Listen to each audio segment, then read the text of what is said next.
Ooh, I like that intro. Hello, hello, hello, ladies and gents. My name is KovuPlays Games. Today we're playing Touchstarved. Ooh, that's a note right there. I have no idea what this game's about, but we're gonna see. It's a visual novel, from what I understand.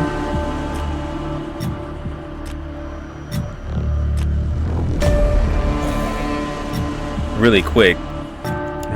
Okay, that sounds way better. Gotta lower these things down a little bit. Maybe a little bit more. Whoa. Alright. New game, let's go. Demo product. This is a demo of Touchstarved Prologue and not the finished product. Thank you. Okay, I mean, that's fair enough. That's understood. Older audiences, mature content. Okay. Oh, ooh, this might be fire. Okay. I'm not reading all this, by the way. Your choices matter. Decisions you make. Okay. Unique dialogue, interactions with even... Okay. Red text, which contain exclusive content. Oh, choose wisely and save often. What do you mean? I have to auto-save? All right, choose your name. Kovu. Why not? Let's go. Choose your pronouns. Oh. He, him. That's fine. This world began to unravel long before you were born. It began with fogfall. Spectral mist bled from the seams, where reality wore so thin it split.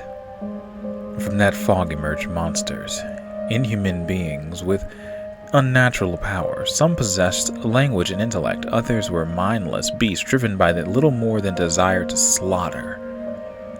As cities fell and unrest spread, humans united in their fear while monsters thrived in chaos. And then there's you. Interesting. You're not even sure if you're human. You were born cursed with hands that often that alter the minds of anyone you touch. Choose your backstory. Oh, I get to choose my backstory. Ooh. I love the thief, man. I love a good rogue. Let's go with the hound. Your name is Kovu. You selected he, him pronouns. Your program is the hound. Is that correct? Yes, it is.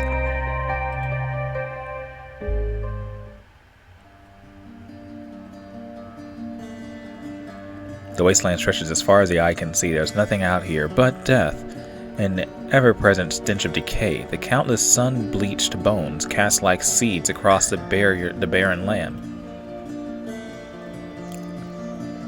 I could say death doesn't scare me, but to tell the truth, I'm desperate. It's been 2 weeks since I joined.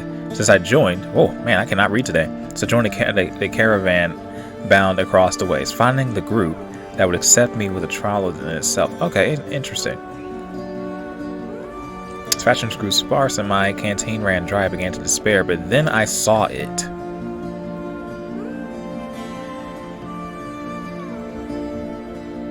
Eridia, the city of knowledge, one of the last bastions of humanity left in the world, and home to the famous academy called, I can't pronounce that, Cenobium? All the world's knowledge gathered in one place. If there's anywhere I'll find a cure for my curse, it's there.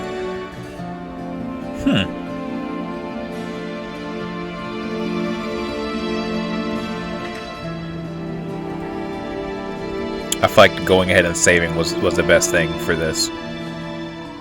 Is this fogfall? My stomach sinks at the very whisper of it. A silent storm more devastating than fire. Dangerous in cities, but a death sentence beyond them. A thick blanket of fog engulfs us, smothering out lantern lights. The wagon lurches to a stop. An eerie silence, heavy in the mist, fall over us. The only warning we get is a strangled scream. Stay back! No! The cry dissolves into wet gurgling. Then the wagon violently pitched to the side. I hit the ground hard. The air punched from my lungs. When I opened my eyes, adrenaline led suddenly. Awful clarity to the carnage around me. Oh, man. Oh man, I ate some food before I recorded this, and I think it's killing me now. I have things in my teeth. A traitor I once shared bread with lies face down in the mud. Their back reduced to long strings of torn muscle, gleaming gristle, and exposed bone. Bodies litter the wasteland. Wow.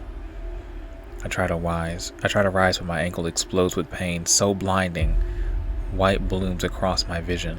Only when my eyes adjust to see the dark shapes in front of me. What is that? A soulless stoops over the twisted form of a carabiner? I guess is how you pronounce that? The twisted form of a carabiner. I freeze, but it swivels its head. A dozen bulging eyes twitch in my direction and blink as one. Ooh, that sound effect was fire! The soulless lets out an ear-spitting screech and runs at me. Right before it reaches me, the beast barrels past, vanishing into the mist. Distantly, a horse screams in the dark. I need to move now. Oh. I feel as if...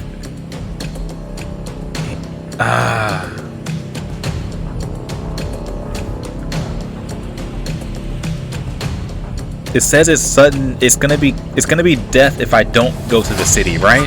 So to the city we go. I take off, running deep into the haze. The fog is so thick I fear I'm headed in the wrong direction as I see a dim pinprick of light emanating from the shadows of the spire. It's faint, but it's enough. I came too far to die here. Rapid footsteps echo around me.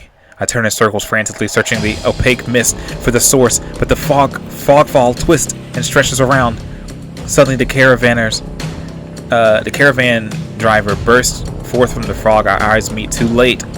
Oh, I should have gotten to the caravan. He slams into me, knocking me to the ground, and slips on a patch of mud. The soulless falls on him as soon as he slows. It catches the driver by his throat and rakes his stomach with razor-sharp claws.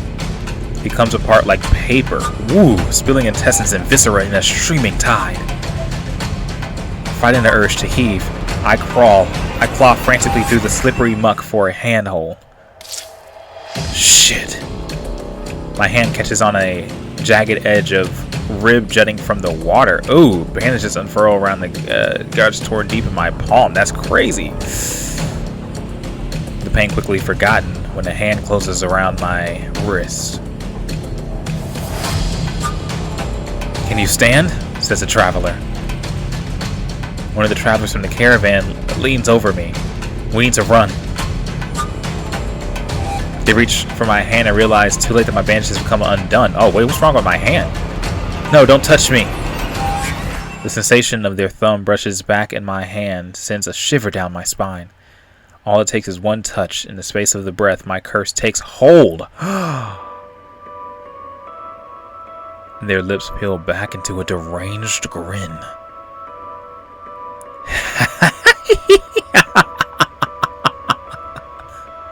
No. I've seen this face countless times before. This is my curse. Madness of my own making. Their grip on my hand tightens until their pain radiates from my knuckles. Let me... Suddenly, clammy hands crushing my throat, choking off my breath. Die, die, die, die, die, die, die! Spilling bubbles at the corner of their mouths and flex my face. The edge of my vision darkens as my lungs scream for air. Fight them off. My nails gouge deep into the traveler's wrist, but no matter how much blood I draw, they don't flinch. The more I struggle, the tighter their grip grows. My pulse hammers in my ears, slowing with each stuttering beat.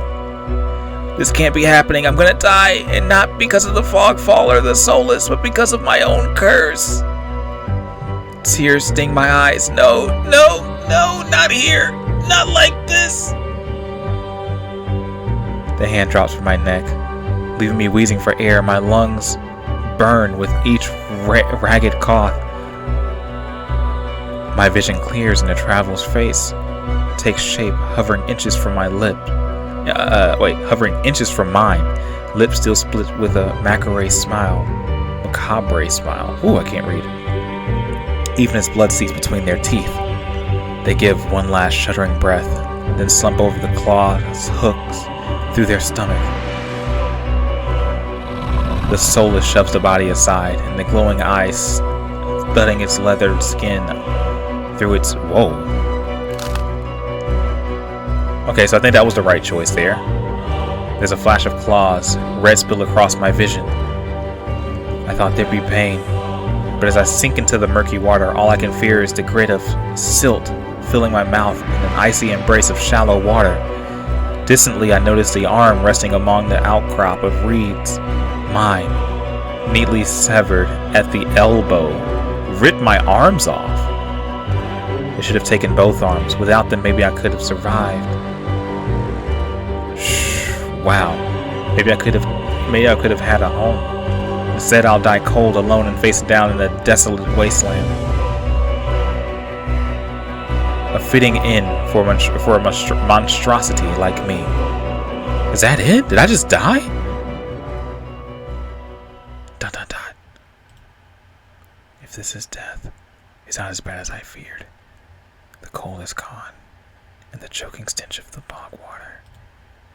I could drift forever, cocooned in oblivion, until all thought and sensation vanished. No curse, nobody howling at me in madness and terror. Nothing at all. The thought has a terrible appeal to it. But the next moment, I take a reflexive breath. Air pours into my lungs, and then out of a ragged gasp, feeling comes flooding back. Warm cloth on my bare skin, a firm surface underneath me, a strange tinge of sulfur in the air. Do not be afraid. I'm saving. Actually, let's save an empty slot too there. I twist my head towards the voice. Tears flood my bleary vision as the bright glow of lamplight. Try not to move. The voice is calm, steady and commanding, but more importantly, it's a stranger's voice. One thought cuts through my mental fog. I have no idea who this is, and I'm completely at their mercy. Stay away from me. My words come out a little more than a creaky whisper. I clamp my mouth shut, hating how weak and helpless I sound. No. Who the hell is this? Let's sit up. I manage to push myself up on one elbow, but my head swims in my surroundings, give an alarming lurch. A stubborn patient. I don't have the strength to dignify that with a response, okay? Instead, I pull the sheet up higher and wipe my eyes until my vision clears. The stranger towers over my prone form, warm light reflecting off his pristine medical coat. I instinctively shrink back, and that's when I notice that I'm completely naked, except for a thin linen sheet. Naked, lying on a low cot, with a pair of sharp golden eyes watching my every move. The man's gaze flickers to my exposed, unbandaged hand. I plunge my hand under the sheets to hide it from sight, though it's too late. He must have noticed what they look like already. Strange, cursed, inhuman. I brace myself for his inevitable suspicion and disgust, but his expression doesn't even flicker from the courteous smile. He just watches my placid silence as I struggle to make sense of my surroundings. Where am I? Who are you? Be calm. You are safe here. Whoever this is, he clearly has no idea who or what I am. I've never been safe anywhere with anyone. The only people I ever trusted betrayed me for a fat purse of coin. I scowl, pushing the sheet protectively around myself. Where are my clothes? The man's golden eyes narrow slightly. A sharp surge rustles in the papers in his hands. I see you are not to be dissuaded. Your clothes were torn to shreds when I found you, but I procured replacements. With a soft, creaky stance from his chair, giving me a better view of my surroundings. I seemed to be in some sort of medical clinic. Bottles of silvery alchemical concoctions line the counter in neat rows. The air makes my nose twitch, a faint whiff of smoke and something distinctively metallic that I can't quite place. The doctor produces a large, dense bundle of cloth which he sets on the foot of my cot. He's easily a head taller than most, and I have to crane my neck to look up at him. Thank you. I should be polite if I can, especially since I don't know who he is, what he can do, or what he wants with me. Thank you. You are welcome. I will leave you to get dressed. With a curt nod, he leaves through a narrow door. I heard a soft click as the lock turns behind him. I count to 3 in a sudden silence. When I don't hear any more footsteps, I reach for the bundle of clothes. An itch in my elbow stops me short. I reach down absently to rub it, then freeze when my fingers meet a neat line of stitches. I know what I saw.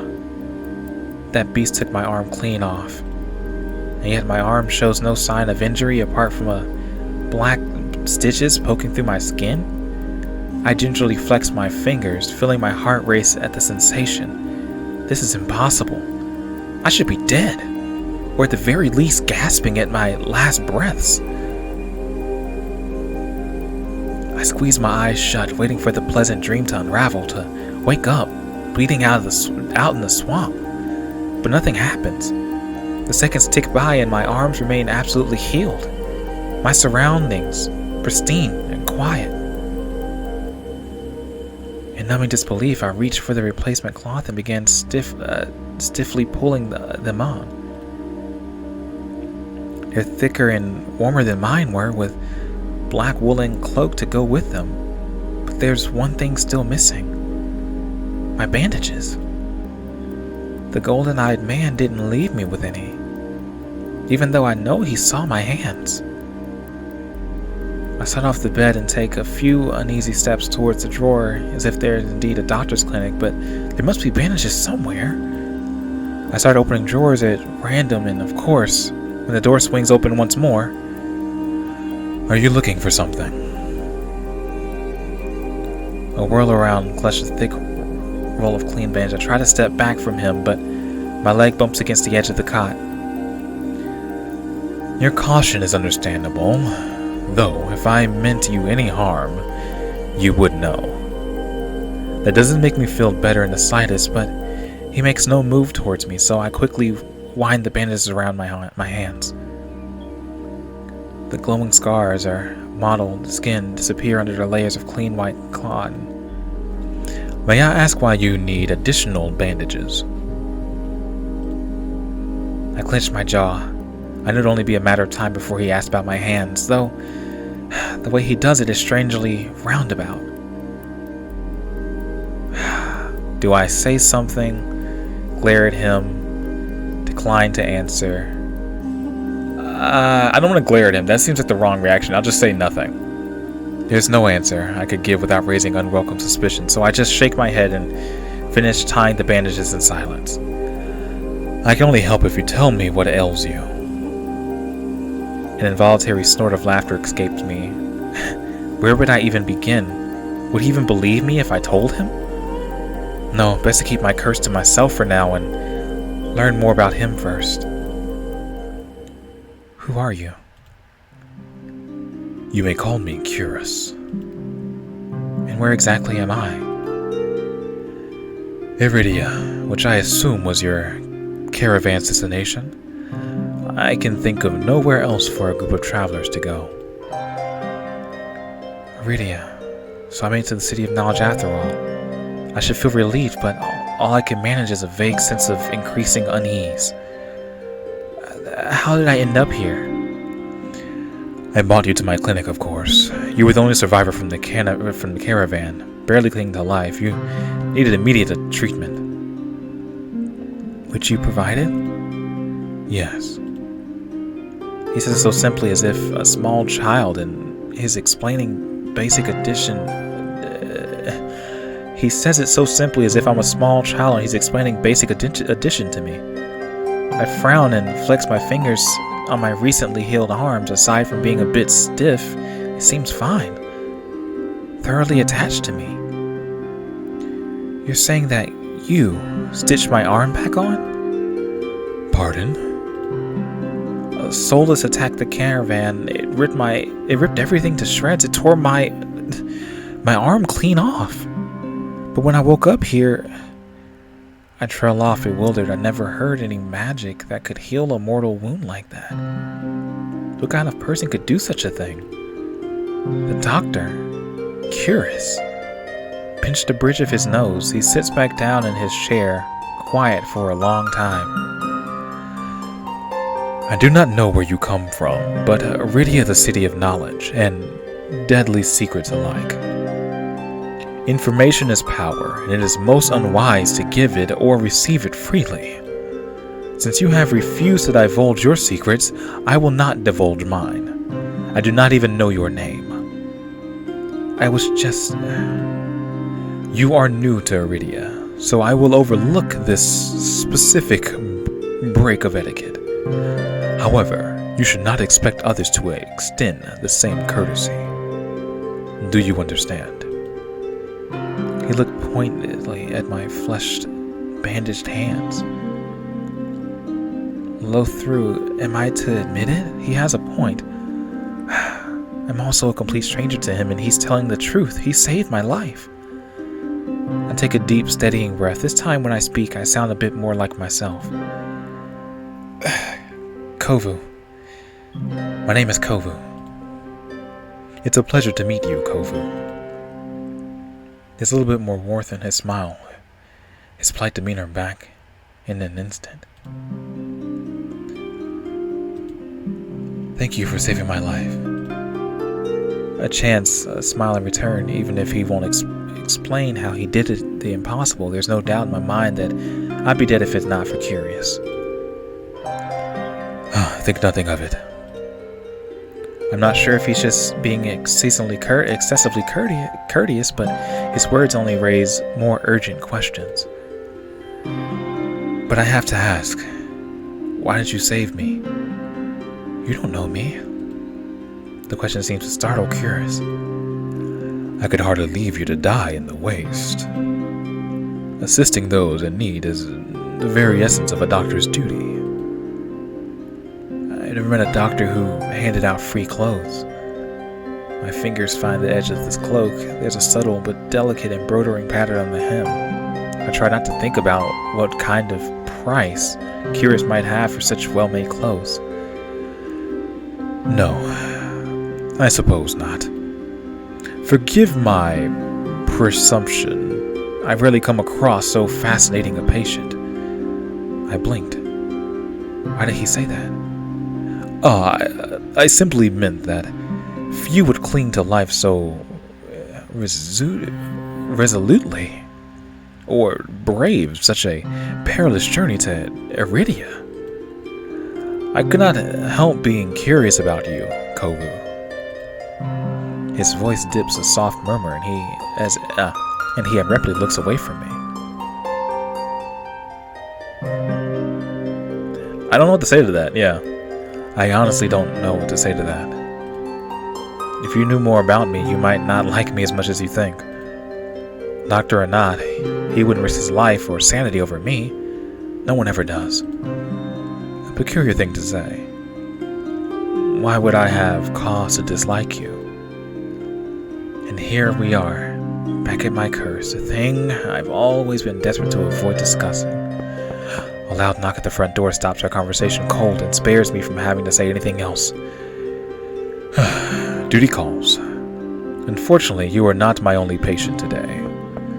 His knocking grows more insistent, and Curious lets out a tiring sigh. Please, wait your turn.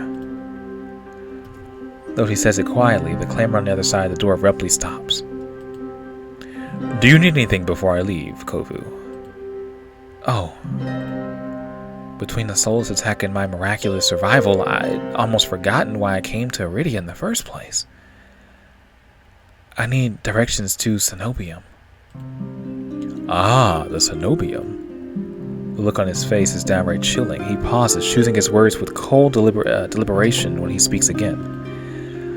Whatever you seek, it's very unlikely you will find it there. The Cenobium's gates open for precious few visitors. Even if they did, you would not like what you found inside. My heart sinks as he says that I came all this way for nothing? Risked life and limb for nothing? No, that can't be. I've only just arrived, and Eridia is the largest city still standing. There has to be a cure for me here. And if it's not Cenobium, where do you suggest? Do you know anyone in Eridia? I shake my head. Then I suggest a local guide. Head to the Wetwick and ask for Leander. Excuse me, the wet what? The Wetwick. He sounds deeply unamused. Follow the posting advertising Leander's Bloodhounds. They are difficult to miss. When you meet Leander, tell him I sent you. This is much to go on, but Curious points towards the clinic's back door. You will be safe as long as you do not draw attention to yourself. That's easier said than done. I've always been a magnet to the worst sort of attention. If you require my assistance, you may return whenever you wish. Though he's smiling, there's a note of finality in his voice. Resigned to my dismissal, I slip out the back door. Okay. I think I'm going to save, ladies and gents. I'm going to overwrite that save. And I think I'm going to end this episode here. We will pick up when I come back. Next time. This has been Touchstarved. Hope you guys enjoyed it. My name is Kov. I like to play games. Until next time, goodbye. I didn't realize there was going to be so much reading in this, so I got to prepare myself for that next time. Anyway, bye-bye.